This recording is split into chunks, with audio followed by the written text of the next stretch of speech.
Talk about a gorgeous start to the work week. Hey everyone, I'm Chief Meteorologist Darrell Winninger from the Central Oregon Daily Weather Center. We're about to take a deep dive into your most reliable forecast. Spoiler alert, we're looking at a whole lot of sunshine and temperatures warm up a little bit more, staying in the 80s through the rest of this work week. But by Thursday and Friday, we start to see a switch up in the weather pattern. By Saturday and Sunday, a bigger switch up in the weather pattern. So let's start off with what's happening right here and right now. Yesterday, it was much cooler. Today we started off chilly, and look at this, tons of sunshine, not a cloud in the sky through the Tri-County area. Now here through the next couple of days, a couple light clouds are possible. Areas of haze and smoke from regional fires also possible, but we're not looking at much worse than quite possibly reduced air quality during the next couple of days. So let's go ahead, switch gears a little bit, look at the roads. All of them are dry. We have some shadows on the ground, and as of this evening, there's been no rain in sight. It looks like it's going to stay that way through the next few days as well. So our air quality is sitting in the green, good air quality, both the hourly average from the DEQ and the real-time sensors from eSpace are showing good air. Now when we go ahead and look at the bigger picture across the entire state, we've had very little in the way of cloud cover until you get up to the northeastern corner of the state, and our latest system is way down the eastern side of this map, and you can still see a little bit of that counterclockwise rotation, a couple lightning bolts and a couple clouds. That's what Baker City and LeGrand and Enterprise and a few of those other locations we're dealing with today. Just in and out clouds, and this high pressure continues to build into the region. Now let's look at the bigger picture, because we are going to be under a ridge of high pressure, and this high pressure is actually centered out over the Pacific Ocean, and we have some thermal ridging expected from the Four Corners region, and it's really two different highs that are going to act in concert with each other, bringing us this sunshine and warming. So when we're looking at the infrared satellite imagery, know that there is an enhancement on it. We don't always show these colors, but these colors help pick out the really tall clouds, such as just to the east of Salt Lake City, where you have that line of thunderstorms. You can see it's really red. But over Central Oregon, not only do we not see much in the way of cloud cover, but we don't see those bright colors associated with strong vertical development. In fact, under high pressure, we get the three S's. We get subsidence, which means with high pressure, the atmosphere is pushing down towards the surface. We also get stability, which is capping any cloud or shower or even thunderstorm development, and we get sunshine, and that sunshine is what's sticking with us through the next couple of days. So let's go ahead and zoom out. Our high pressure centered out over the Pacific Ocean. There's another area of high pressure over the Four Corners region. The Four Corners high is the one bringing us temperatures that are going to be on the rise, climbing well into the lower to mid 80s. The one that's out over the Pacific Ocean, in concert with the one over the Four Corners region, they're acting together to bring us this sunshine, and a dome of high pressure just sets up, locks it in, and stays with us through most of the week. Let's switch gears again, look at a different satellite imagery, just like infrared and even visible satellite. Water vapor has been a tool we've had for decades, and this specific forecast, or this specific water vapor imagery, it's the lower levels of the atmosphere, and it shows where we have dry air versus where we have not so dry air and even moist air. And there's a slot of dry air on the backside of our latest low that continues to roll east, and this slot of dry air is just right through Central Oregon, going up through Washington, the Cascades of Washington, even the Olympic Peninsula, and our coast has this dry air mass overhead, and this is part of what is locking in place for the next couple of days.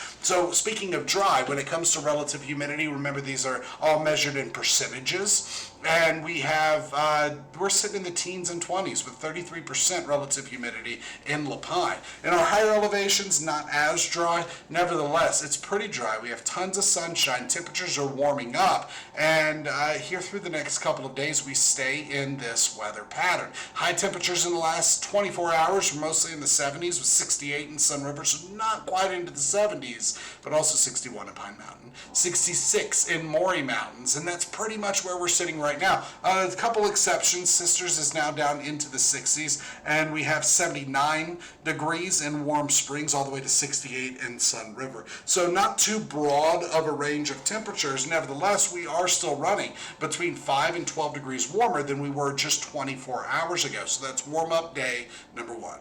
Warm-up day number two comes tomorrow, And so for tonight, we have another crisp night. We're looking at temperatures bottoming out in the 40s with some 30s, and through the day tomorrow, warming pretty quickly, coming out of the 40s into the 50s by 9, 60s by 11, then through the 70s and reaching into the 80s during the afternoon hours. And with those 80s, it is going to be a little warmer. It's also going to start to warm up a little bit earlier in the day. So we're going from 40s and 30s for your school bus forecast. It's going to start off crisp with a gentle breeze. By the afternoon, mostly a light breeze. It'll pick up during the afternoon hours about 5 to 15 miles per hour. Not too bad.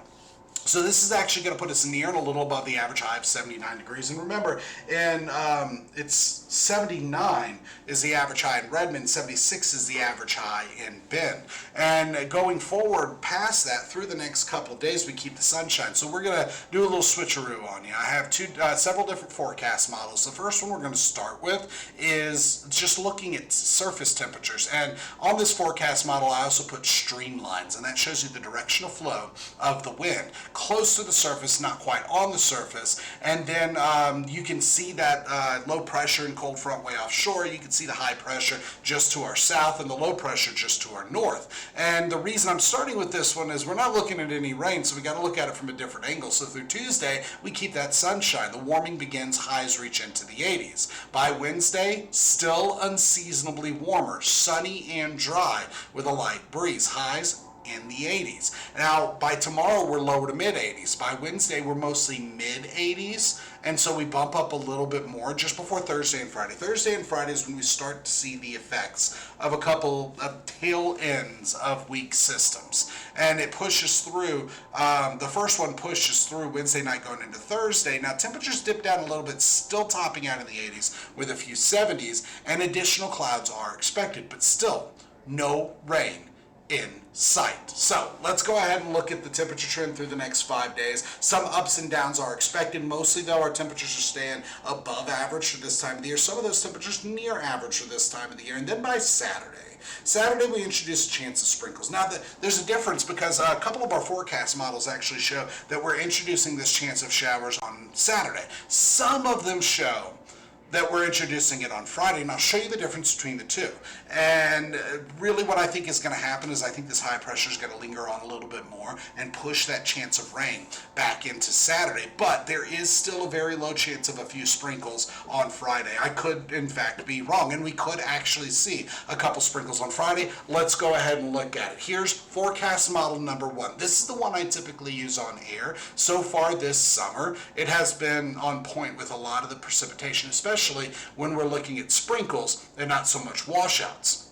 But there have been times where it's shown some of these sprinkles and it ends up busting. So let's go ahead and look at it. Between now and 11 p.m. Wednesday, no rain in sight. Here is the forecast model itself. Shows that high pressure building into the region, and overnight through Tuesday through Wednesday, we stay pretty clear on the high desert. On the other side of the Cascades, areas of fog, which means there could potentially be some fog in the higher elevations tonight going into tomorrow. But even through Wednesday, very little in the way of cloud cover, a few PM clouds. By Thursday, increasing clouds. This is where it starts to change up. And this is Thursday night is where some of these forecast models, the outcomes start to diverge and break up a little bit.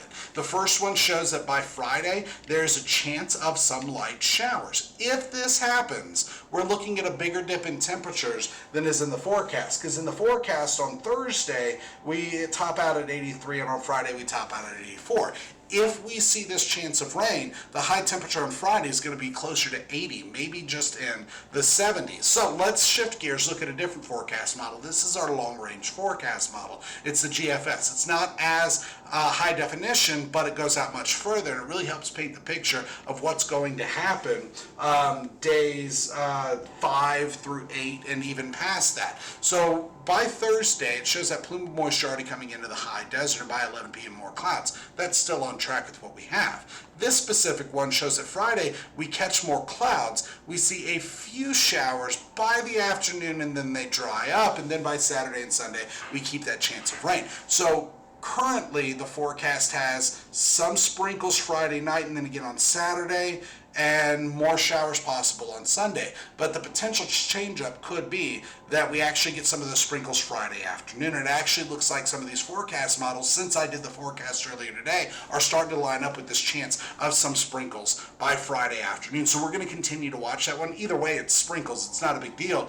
but there is a change-up in the forecast that could bring about a change-up with what we're looking at later on in the work week when it comes to Friday and Saturday. By Sunday, we keep that little bit of a chance of rain. By Monday, we are back to sunshine on the high desert. So just to recap, between now and Wednesday at 11 p.m., no rain in sight. And all the forecast models are pointing at that, and it looks pretty solid. It's not until Friday that we start to see the questionable outcomes with what's happening in forecast models. Now, winds, gusts haven't been too bad, about 5 to 15 miles per hour, which is pretty light for gusts. Most of them are coming out of the east, and actual wind speeds are about 2 to 12 miles per hour. Now, here through the day today, we've had a light breeze. We're keeping that light breeze as we go forward through the next couple of hours, and then a gentle breeze overnight. Remember with this graphic, everything to the left of that white line is observed, everything to the right is forecast. And so by tonight, a gentle breeze. By tomorrow, 5 to 15 miles per hour. Not too bad. Could catch some breezes during the afternoon. That's just going to help cut the temperature and how it feels across the high desert. By Wednesday, on the warmest day out of the next 7, winds could get a little breezy during the afternoon and evening hours. More like 6 p.m. closer to sunset is when they're picking up. So for tonight, 40s and some 30s with a few spots getting into the mid-30s. And mid-30s is where we typically start to really eyeball the potential for some AM frost.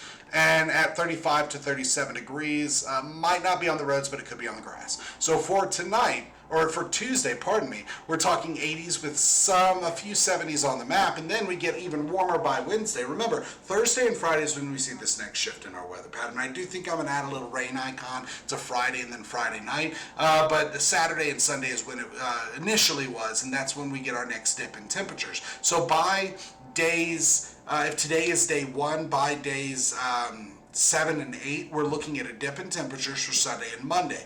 In and out clouds expected, some showers. Now Monday is the autumnal equinox. It is the first official day of fall, or it is when it becomes fall, and that happens at 11:20 a.m. And for that time, we're actually looking at temperatures that are really close to average for this time of the year, with temps topping out in the mid to upper 70s and some 80s. Now, going forward, our weather headlines include plenty of sunshine on the way until we hit Thursday and Friday. Warm days and crisp nights are expected to continue during this time. It's going to be a dry stretch with just a light breeze. And by Friday, Saturday, and Sunday, we could see a chance of some showers. More like sprinkles for most of us, but some showers are going to be possible. But that is the latest in weather. Join us tonight on Central Oregon Daily News. We'll have the latest headlines and your most reliable forecasts. See you then.